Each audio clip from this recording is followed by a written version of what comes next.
Prophet says a backbiter will not enter paradise. Prophet says a backbiter will not enter paradise. Alhamdulillahi Rabbil Alameen wassalatu wassalamu ala Sayyidil Mursaleen amma ba'd fa'a'udhu billahi minash shaitanir rajim bismillahir rahmanir rahim. Salatu wassalamu alayka ya Rasulallah wa ala alika wa ashabika ya Habiballah. Salatu wassalamu alayka ya Nabiyallah wa ala alika wa ashabika ya Noorallah.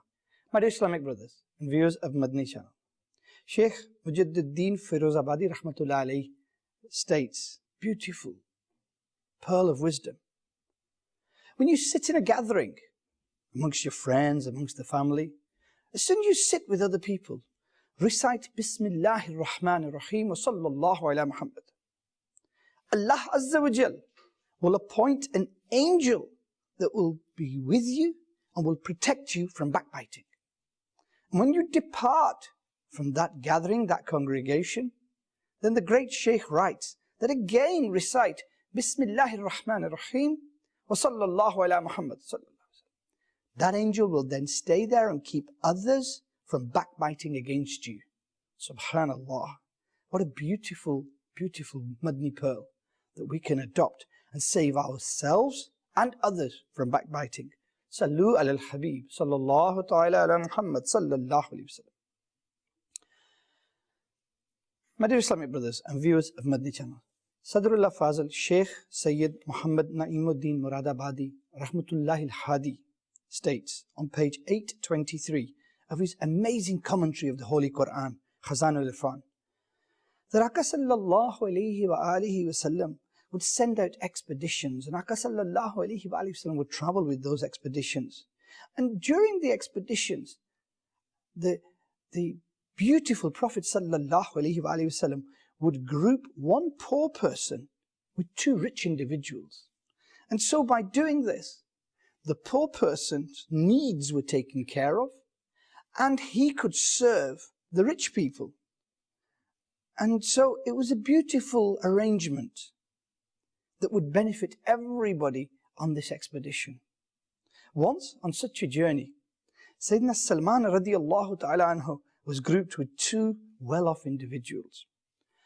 At one point during the journey, he fell asleep and could not make and prepare the food.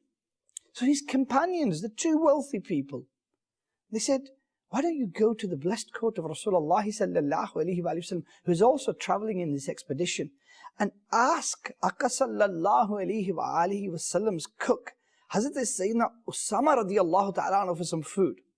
So off he went, and he presented his hajat, his need in the court of Hazrat Sayyidina Usama radiallahu ta'ala anhu, who was the servant of Prophet sallallahu alayhi wa sallam. Hazrat Sayyidina Usama radiallahu ta'ala anhu said, I cannot help you because there is no food left. Hence, Sayyidina Salman radiallahu ta'ala anhu had to return empty-handed. When he told his companions about this situation and what Hazrat Usama radiallahu ta'ala anhu has said, they turned around and said, Usama has been stingy, implying that food may have been available, but Hazrat Sayyidina Usama radiallahu ta'ala anhu did not want to give it. When those two people, the well-off individuals, came to the blessed court of Rasulullah sallallahu alayhi wa sallam, the one who told us of the unseen, the beautiful Prophet of Allah Azza wa Jal, the revealer of the unseens, says, I can see the traces of flesh in your teeth. So the two individuals arrive. Nabi Kareem sallallahu alayhi wa sallam, giving the knowledge of the unseen, says, I can see traces of meat in your teeth. To which they reply, Ki Ya Rasulullah sallallahu alayhi wa sallam, we have not eaten any meat. The Prophet sallallahu alayhi wa sallam told them, you have just backbitten, and the one who backbites against a Muslim eats his flesh. Allahu Akbar. My dear Islamic brothers and viewers of Madani Channel, can you imagine if that one little comment made by these two individuals in the expedition of Rasulullah sallallahu alaihi wasallam was so grave that the best of creation sallallahu alaihi wasallam is saying that I can see the traces of flesh in your teeth, implying that they had eaten the flesh of a Muslim. My dear Islamic brothers and viewers of Madani Channel, what does the glorious Quran say? Translation from Kanzul Iman, part 26, Surah Hujurat, verse 12. Do not look out for faults and do not backbite one another. Would any of you like to eat the flesh of his dead brother? You would abominate it. Allahu Akbar. My dear Islamic brothers and viewers of Madani Channel, today and in this silsila, we are going to talk about a very, very serious disease, a cancer in our society. Something which is tearing the very fabric of our society apart. No household is safe from it. We are all engaged in this grave and heinous crime of backbiting without even realizing how much of a sin it is. Whether it is the father or the mother, or the brothers and sisters, husband and wife, everybody is talking ill of others behind their back. When one sees mother-in-laws talking about their daughter-in-laws, daughter-in-laws talking about mother-in-laws, students and teachers even, students backbiting teachers, teachers saying bad things about students. And when it comes to employers and employees, Allah, Allah, Allah. And then when we're in the marketplaces, when we're trying to sell our merchandise, our goods, what do we do then? My dear Islamic brothers and viewers of Madani Channel, whether it is an employer or an employee, a foreman or manager, a laborer, the rich, the poor, whether it's the king or the servant, it doesn't matter. Whether it's, unfortunately, whether it's the religious scholar or the student, today we are all afflicted with this disease, this cancer of backbiting. And the shaitan is running a mockery. None of our gatherings are safe from this. This ill-speaking, this heinous crime, as soon as 2 or 3 of us get together, the one thing we want to do is talk about the third person. As soon as a few brothers get together, they want to talk about the third. As soon as we meet somewhere, somebody becomes the target of our jokes. As soon as we meet, the first thing we try to do is talk about a third person who's not there and catch up on the gossip. And this unrelenting gossip is destroying our lives. It is destroying our deeds. It is destroying our peace. It is destroying our tranquility. It is destroying our hearts and minds. And it is tearing through our houses. Because of this sin of backbiting, we are living a life of misery. Many people who on the face of it appear to be pious are also lost in this grave sin. Some think, I'm not getting involved in this, but they sit there listening and nodding at other people backbiting. So simply keeping your mouth shut, but staying in these mahafil, these congregations, these gatherings where people are being talked about and bad things being said about them. They're being slandered and the backbiting is going on. By being present there, you are indulging in sin. And today, backbiting is so common that actually we don't even realize that we're backbiting. Or we don't realize that somebody else is backbiting. And we don't realize how easily we are giving away our deeds and how we are in a very, very dangerous situation where we are directly going against the commands of Allah Azza wa Jal and the hadith mubarakah of His beloved Habib sallallahu alayhi wa alihi wa sallam. Let me just share with you a glimpse of what I'm talking about. Backbiting severs Iman, your faith. The most precious possession you have is your faith. And yet backbiting challenges and destroys that. The scholars write that it can be the cause of a bad end. And by bad end they mean not dying in the state of Iman. So the most prized possession we have in this world is our Iman. What would we do if that prized possession was taken from us at the time of death? Excessive backbiting. A lot of people ask, I make dua in the court of Allah Azza wa Jal. I ask, but my duas are not being fulfilled. I do not know why. I pray 5 times a day. I read the Holy Quran. I don't know what is happening. The scholars write that excessive backbiting is one of the major causes of supplications not being accepted. So one of the reasons that du'as are not accepted in the court of Allah Azza wa Jal is because the person who is making the du'a is engaged actively in this despicable act of backbiting. He cannot help himself. And as a result of that, one of the consequences is that his du'as, his supplications and his prayers are not accepted in the court of Allah Azza wa Jal.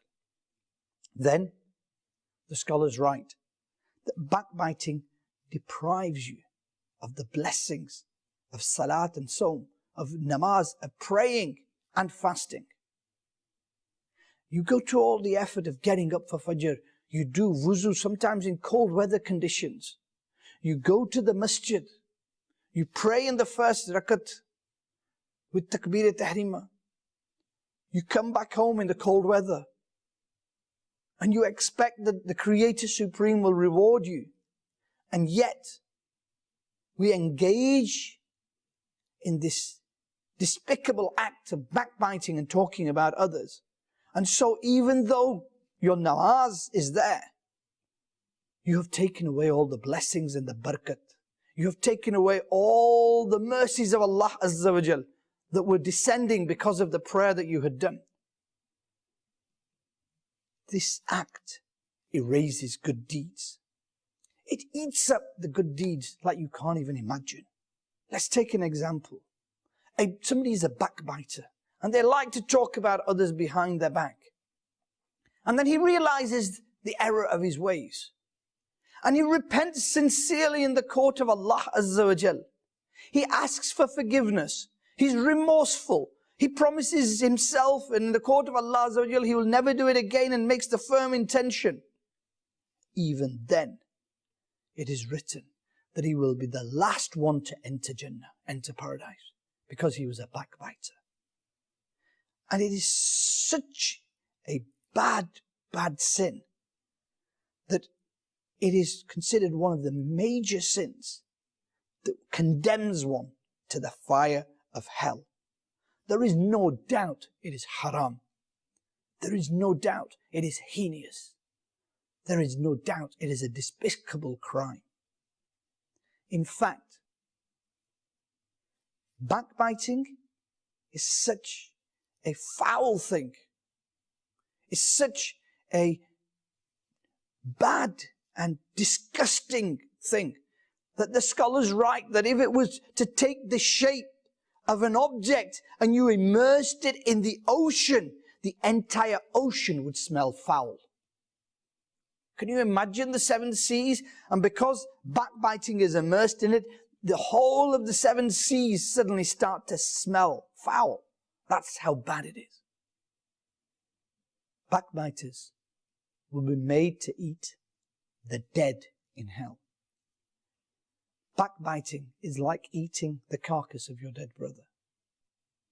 Backbiters will be forced to eat their own flesh on the Day of Judgment. In addition, on the Day of Judgment, when people's faces will be shining bright with all the deeds that they've done, and different people who have done pious deeds will be reaping the rewards, the backbiter will rise on the Day of Judgment looking like a dog. Some backbiters in the fire of hell will be like monkeys, and they will be running amok between different infernos of the fire of hell, and running between the boiling water and the fire, and seeking death. And even the dwellers of hell will hate them and be sick and tired of them. The backbiter is the one who enters into the fire of hell first. My dear Islamic brothers and viewers of Madani Channel, this topic is not a light one. This is a topic which could mean the difference between being successful in this life or being unsuccessful, dying without Iman, torment in the grave, and humiliation on the Day of Judgment. So it's a topic that cannot be taken lightly.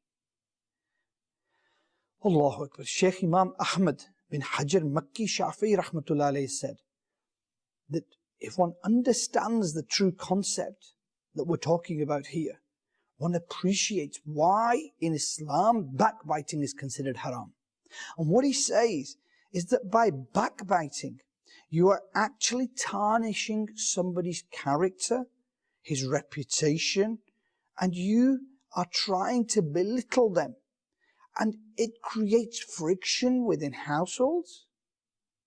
It creates animosity.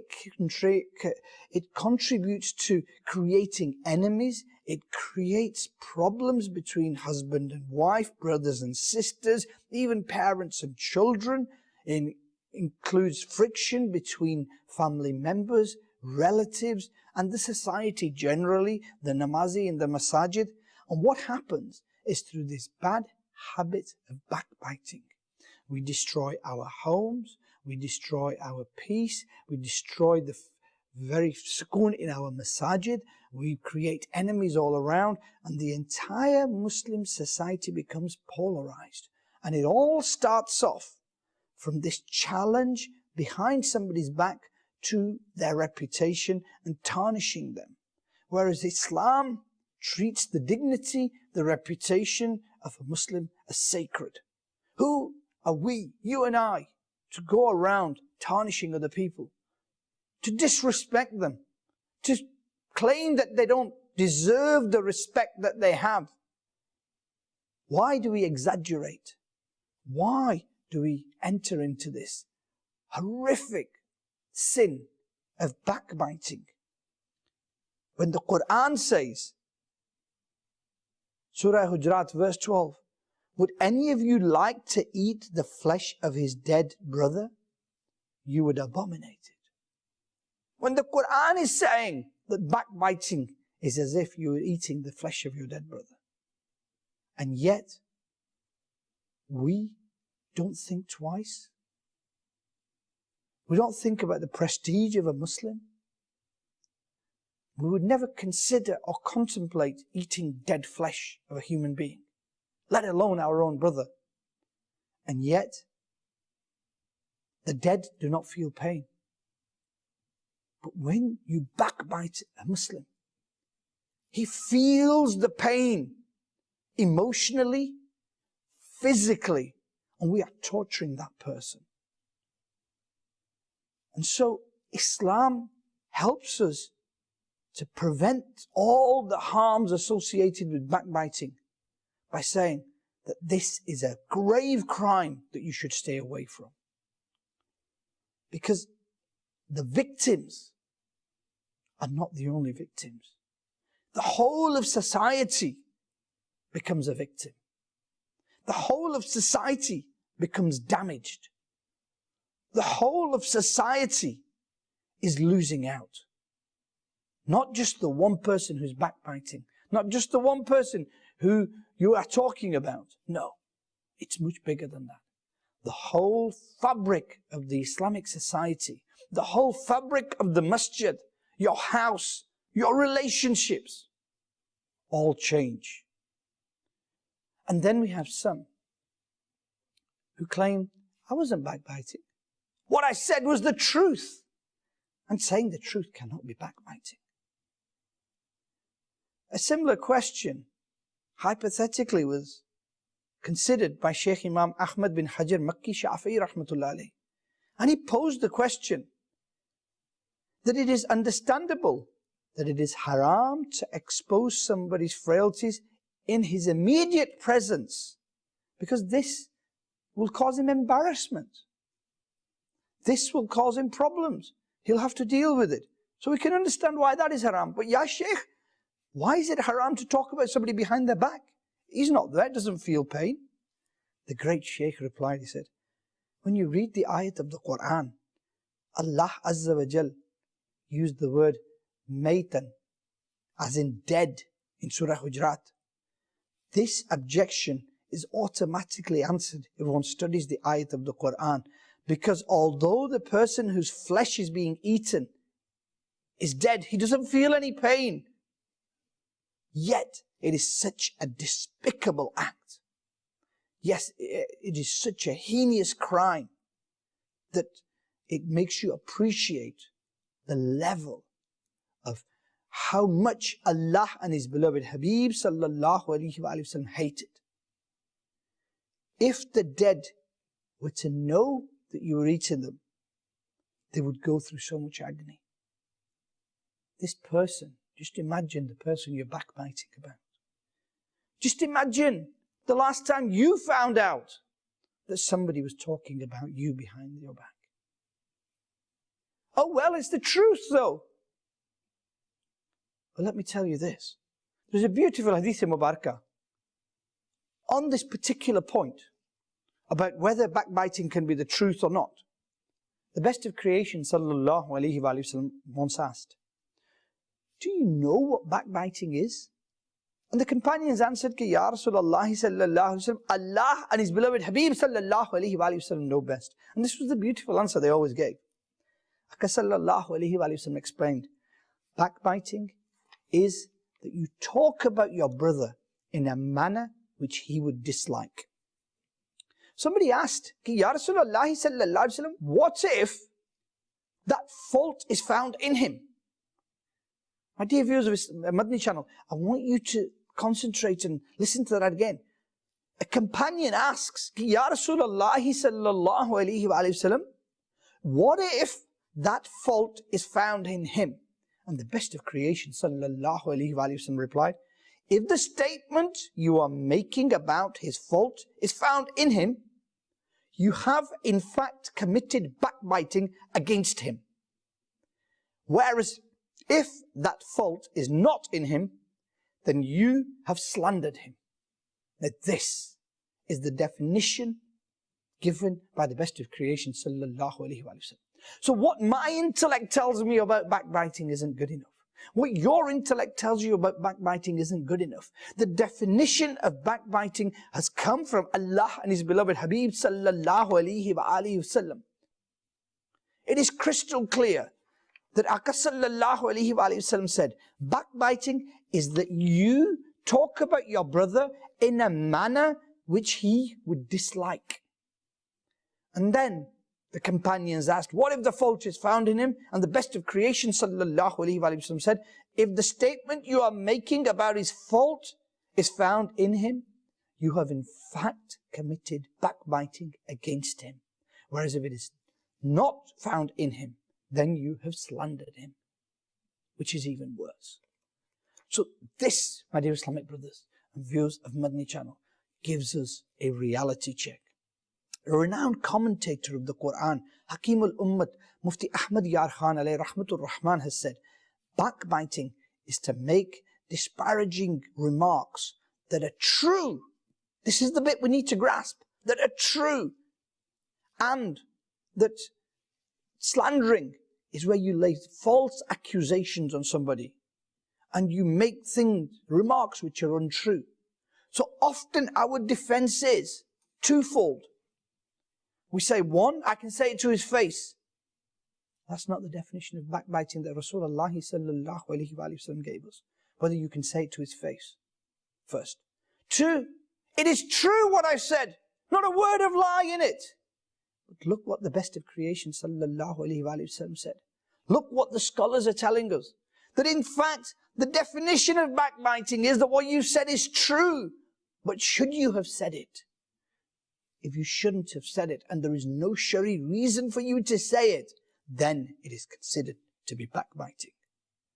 My dear Islamic brothers and viewers of Madani Channel, Sheikh Mufti Amjad Ali Azmi, a great scholar, an amazing scholar of deen, what does he write? Backbiting is to slander someone's obscure shortcomings in his absence. What do we do today? He's got this wrong with him. And we say it behind his back. And we commit this heinous crime of backbiting. Allahu Akbar.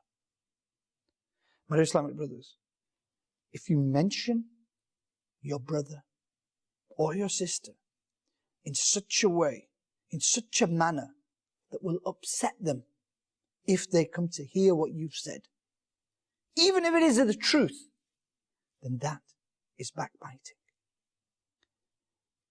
That is to say that you talk bad things about them. You belittle them. You challenge the faults in their personality, even challenging their intellect. Oh, he's a bit thick. Oh, he's like this. Look at the clothes he wears. Oh, he did this wrong. Oh, he thinks he's good, but he never gets to the masjid. Statements like this are considered to be backbiting. And these not only stop at personal attacks, but they go on to people's homes, attacking people's children, attacking people's way of life, associating them with the wrong thing. And it carries on and on and on. And all the time, we are getting deeper and deeper into the trap of the shaitan. And we are taking away, because the first victim of this is you. You are losing your own deeds. You are killing your own peace and tranquility. You are slowly killing and damaging your own heart. And then you are affecting the other person. You are affecting those around you. Those who are listening to the ghibat that you're doing, to the backbiting you are doing, don't come out clean. They walk away with sacks of sins on their shoulders. And then those who find out about the backbiting that you've done, their minds become polluted. And gradually you have single-handedly undermined Islamic society. This is how grave this sin is. This is how serious it is. And Islam is so beautiful that it says that you should never even talk about somebody's hat, somebody's clothes, somebody's demeanor, somebody's mannerisms, anything, their lack of common sense, whether they were polite or not polite. Don't talk about these things. Why?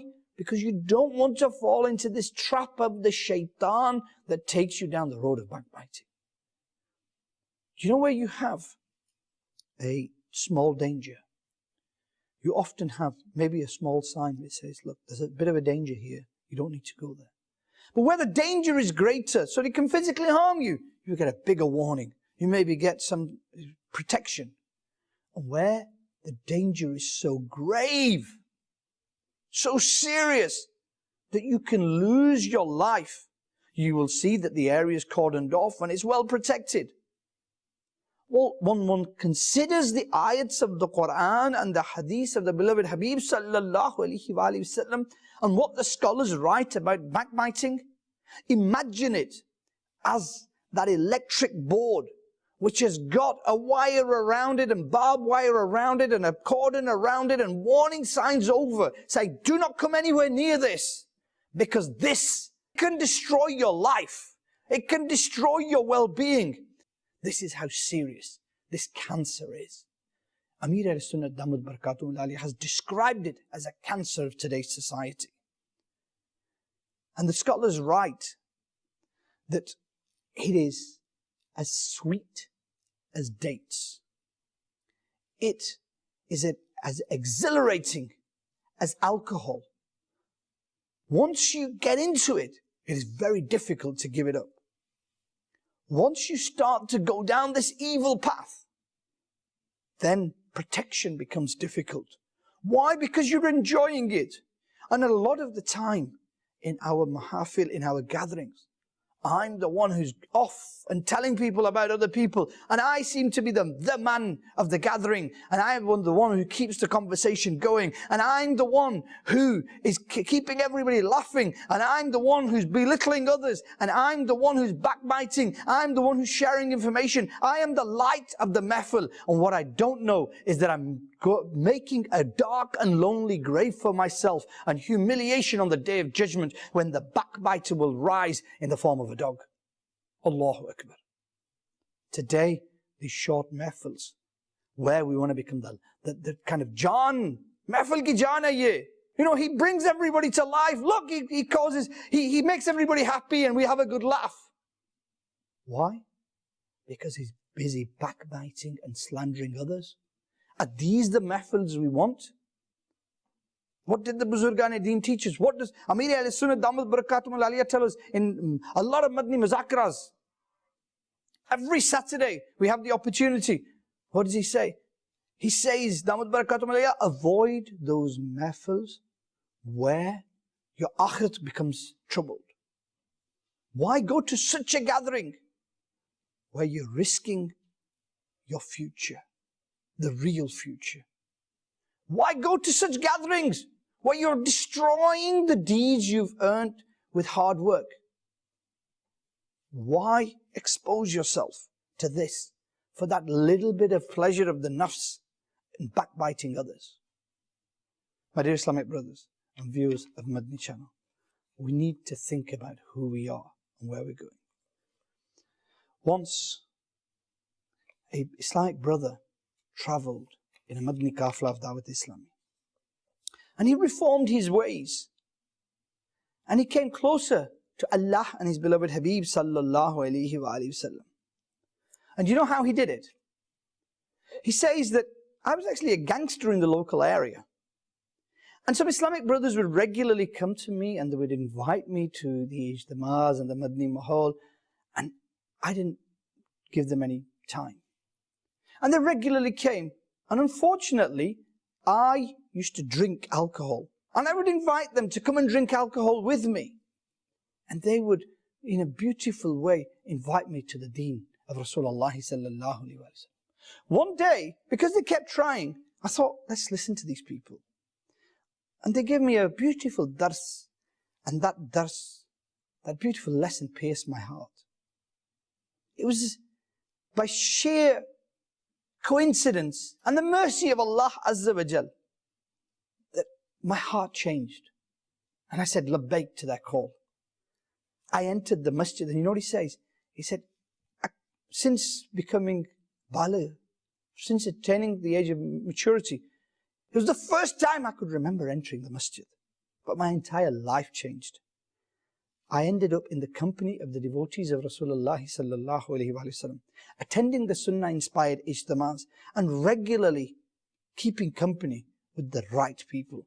And alhamdulillahi rabbil alameen, because of this, I amended my ways and gave up all my sins. My dear Islamic brothers and viewers of Madani Channel, our environment changes us. How fortunate are those brothers who use this tongue not to backbite others, but to invite towards good. Let me leave you with this beautiful narration. Once the Prophet Sayyidina Musa Kalimullah ala Nabiyina Salatu Salam asked, Ya Allah, what is the reward for the one who enjoins his brother towards good and forbids evil? Neki ki dawat de aur burai se roke. What is the reward for such a person? Allah Azza wa Jal, the creator of the heavens and earth, replied, for his every word, I will grant him the reward worth a year's worship. And I get haya in sanctioning him to the torment of hell. For every word, my dear Islamic brothers and viewers of Madani Channel, every word, I will grant him a year's worth of worship. Ek saal ki ibadat ka sawab. We haven't got enough time to talk good. Where are we finding the time to talk evil? Today, let's repent from this evil of backbiting. May Allah Azza wa Jal protect us all from this. Ameen. Bijahin Nabil Ameen. Sallallahu Alaihi Wasallam. Prophet says a backbiter will not enter paradise. Prophet says a backbiter will not enter paradise.